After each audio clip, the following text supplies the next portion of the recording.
hazvina kumira zvakanaka muri yeZimbabwe pari kunzi mazigi atanga kudona value asati atanga kutobuda asati ranyatsopinda mucirculation mari iyoyo uri kunzwisisa pamwe kungopinda mucirculation kwayo kweri kuita mumafoni kwakungoitika kwekwe kungoti unotenga airtime $1 equals mazigi akati chakati equals mazigi akati so panapa ndiri kusangana nepost yakanyorwa yavhundutsa vanhu yanyorwa naHope Ching'ono anyora kuti Zimbabwe's new currency, the ZiG, has lost strength against the US dollar on the black market, according to the report by Columbus Mavhunga. Officially, it is trading at a fixed rate of 13.56 to the USD, but on the black market,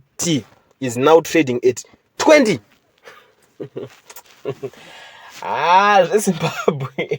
zvezimbabwe ya now ndakuunderstanda manje kuti why vakati toda kusunga vanhu vese mumablack market nekuti tisuda kutomboita tsitsi nawo vanotanga vanenge vachitoziva beto yacho kuti pakashata anenge ari ma1 because ivo vanenge vakaisa fixed rate kuti mari yedu isusu value yayo iri pakati ndo pane value black market inobva yati zvamukutaura izvozvo totozvinzwa ikoko kwamuri ikoko kunoku tiri kushanda neyakati ndo zvimwe zvezvinhu zvaizombokomplaina vanhu kana macivil servants kuti munhu atambira maRTGs ake anenge achiretwa according nerate yavo ikoko paanosvika mustreet kuti aenda anoda kutenga zvinhu kana kuti ati achitangakwanisa kuadjusta kulife ikuraramiwa kunze uko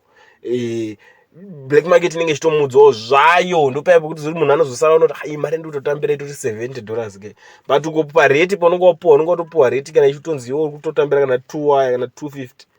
kublack market inosvika iri $70 you see ndo mamwe maproblems ainge achiitika but rekedza timboona kuti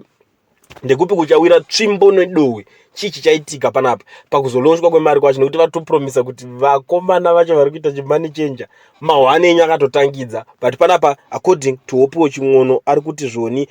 this report by Columbus Mavhunga ndiye ari kutaura kuti zvoni iko zvine zvimari yakutotrader itori pa 20 kwete pa 13.56 yakalonjwa nayo